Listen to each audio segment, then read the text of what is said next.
En este video experimental construiremos dos pilas caseras y realizamos una galvanoplastía. Vamos a comenzar explicando brevemente qué es la electroquímica para entender qué es lo que sucederá en nuestro experimento. La electroquímica es una rama de la química que estudia la transformación entre la energía eléctrica y la energía química. Todos los procesos electroquímicos implican una transferencia de electrones, por lo que se dan reacciones de óxido-reducción, también llamadas reacciones redox. Por el principio de la conservación de carga, todo proceso de oxidación va unido a uno de reducción. Esto quiere decir que una especie se oxida cediendo electrones de valencia y otra se reduce recibiendo esos electrones.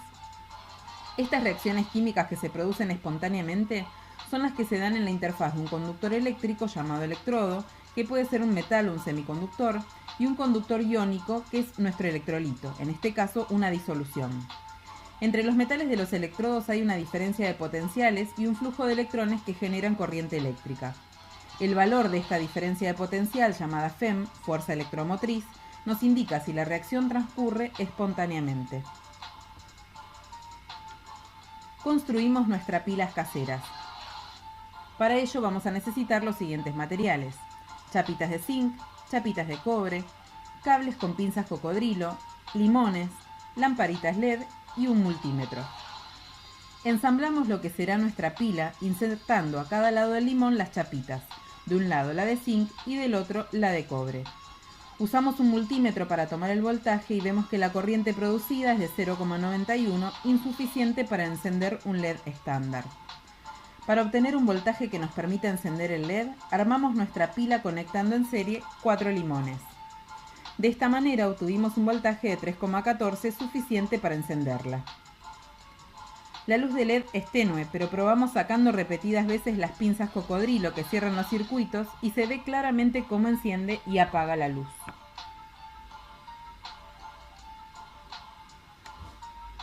Esto es lo que está pasando en nuestra pila, solo que nuestro electrolito y puente salino es nuestro jugo de limón.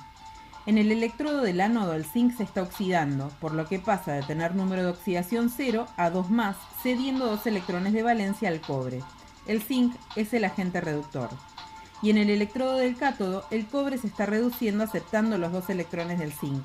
Su número de oxidación pasa de 2+ a 0. Es el agente oxidante. Realizamos nuestra segunda pila y para eso vamos a necesitar los siguientes materiales: un envase de plástico para hacer paletas heladas, lamparita LED, arandelas de zinc enganchadas a un cablecito de cobre, vinagre y un multímetro. Doblamos los alambrecitos de cobre con las arandelas y los colocamos en el envase de plástico. Luego llenamos los orificios con vinagre. El ácido acético va a ser nuestro electrolito y comprobamos con la lamparita LED que hay flujo de electrones encendiéndola.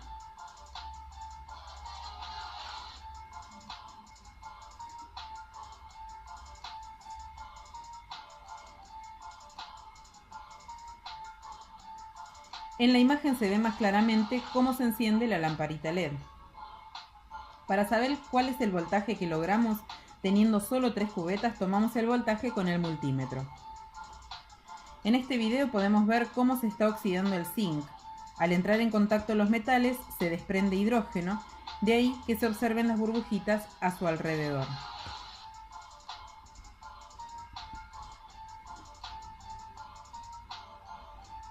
En la imagen se ve cómo la arandela de zinc oxidada cambió su color original.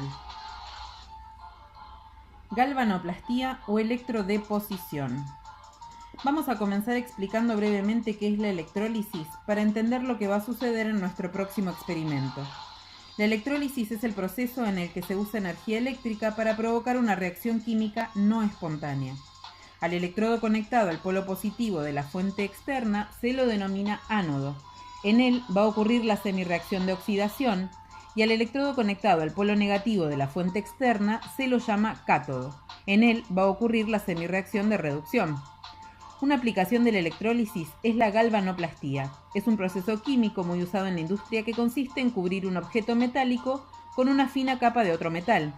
Este proceso es llamado galvanoplastía o electrodeposición, y para entenderlo mejor realizaremos la experiencia. Para ello, vamos a necesitar los siguientes materiales: un frasco de vidrio, cables con pinza cocodrilo, 2 barras de cobre, una batería de 9 volt y una pieza de plata. Armamos la celda electrolítica dentro del frasco de vidrio y en nuestro frasco colocamos la solución, que es una mezcla de ácido sulfúrico, clorhídrico y sulfato de cobre. Sumergimos las barras de cobre que están unidas por los cables con pinza cocodrilo, cada uno a un polo de nuestra fuente eléctrica externa, que es una batería de 9 volt. Como vemos en el video, apenas conectamos la fuente externa a los electrodos, empezamos a ver que en el polo positivo el cobre se oxida cambiando de color. En el polo negativo la barra de cobre se reduce, viendo cómo se comienzan a acumular en ella los iones cobre. Luego de transcurridos unos cuantos minutos, vemos claramente en la imagen la acumulación de cobre sobre la superficie del electrodo reducido, el cambio de color en el oxidado debido a su degradación y cómo comienza a depositarse el cobre sobre nuestra pieza de plata. Retirada la pieza de plata, la comparamos con su estado antes de sumergirla en la celda electrolítica.